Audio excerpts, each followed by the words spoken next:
আর নজর হচ্ছে এই মুহূর্তে ব্রেকিং নিউজের দিকে। ইংরেজবাজারে 11 নম্বর ওয়ার্ডে বেপাত্তা বিএলও, ফর্ম জমা দিতে হয়রানি বৃদ্ধা এবং তার পরিবারে।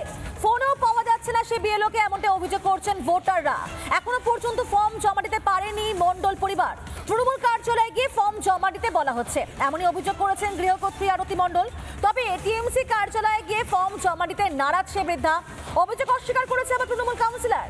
ভোটারদের বঞ্চনা মেনে নেওয়া হবে না, তৃণমূলের উদ্দেশ্যে হুঙ্কার বিজেপি নেতৃত্বের।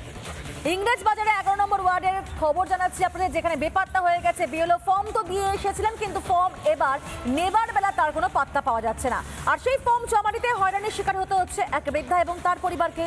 ফোনে পর্যন্ত পাওয়া যাচ্ছে না সেই বিএলওকে। কি অভিযোগ করেছে সেই পরিবার, শোনাবো।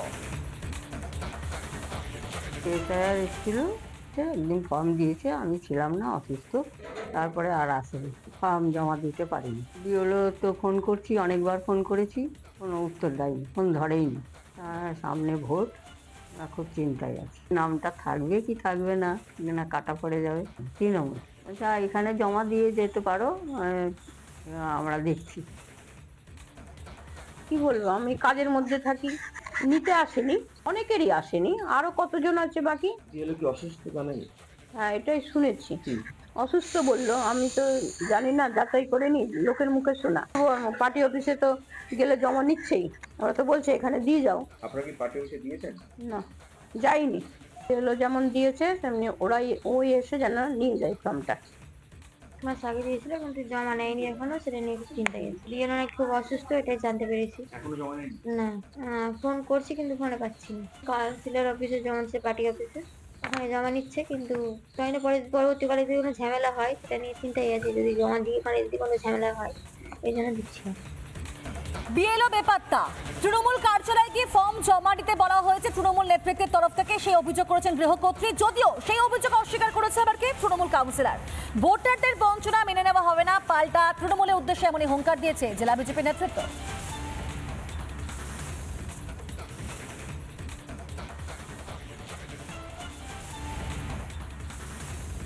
প্রথম সেই দেবাশিস দাস বিএলও, উনি সাইকো পেশেন্ট, ওনাকে এখানে আমার 183-তে দেওয়া হয়েছিল। তো প্রথম কয়েকদিন কাজ করার পর উনি অসুস্থ হয়ে পড়েন, তারপরে আর আসেননি। তো ওনার সুইচ অফ ছিল, এটা ঠিকই কথা। তারপর আমরা এসডিও সাহেবকে জানানো হয়েছে, এসডিও সাহেব আবার আমাদেরকে একটা নতুন মহিলাকে জয়েন করিয়েছে। না, পার্টি অফিস থেকে এটা সম্পূর্ণ মিথ্যে কথা বলছে। আমরা পার্টি অফিসে কোনো ফর্মই দিচ্ছে না, আমরা ফর্মটাকে ফিল আপ করে দিচ্ছি। যারা ফর্ম ফিল আপ করতে পারছে না, আমাদের এখানে অনেকটাই হচ্ছে মানে ফর্ম ফিল আপ অনেকেই করতে পারছে না। তো আমরা ভাবছি যে তাদের অসুবিধা যাতে না হয়, সেই জন্য আমরা ফর্মটাকে ফিল আপ করে দিচ্ছি। বিএলও আবার যাচ্ছে, বিএলও যাচ্ছে, বাড়ি বাড়ি গিয়ে ফর্ম নিচ্ছে এবং জমা নিচ্ছে। একটা সুশাসন চাচ্ছেন, সেই জন্য তারা বিএলও এবং কাউন্সিলরের অফিসে গিয়ে ফর্ম জমা দিচ্ছেন না, এবং তারা তাদের স্ট্যান্ড পয়েন্টে একবারে ঠিক থাকুন। ভারতীয় জনতা পার্টি এই সমস্ত সাধারণ মানুষ যারা প্রতিবাদ করতে পারে তাদের পাশে থাকবে, এবং যতদূর যাওয়ার সেই অবধি কিন্তু যাবে। আমরা যারা পর্যবেক্ষক এসেছিল তাদেরকে বলেছি, বিএলওদের এই জাতীয় আচরণ চলছে, বিডিওদের এবং জেলা প্রশাসনের মদতে। তারা আমাদেরকে বলেছে এই জাতীয় বিডিও এবং এই জাতীয় বিএলওর কোনো চাকরি থাকার ব্যবস্থা ইলেকশন কমিশন রাখবে না।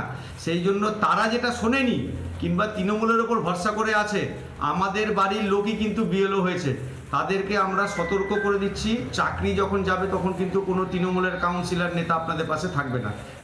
নানা ধরনের কন্টেন্ট দেখার জন্য লাইক করুন, শেয়ার করুন আমাদের ফেসবুক পেজ, সাবস্ক্রাইব করুন আমাদের ইউটিউব চ্যানেল। পাশাপাশি অন্যান্য ব্রেকিং নিউজের জন্য অবশ্যই চোখ রাখুন রিপাবলিক বাংলায়।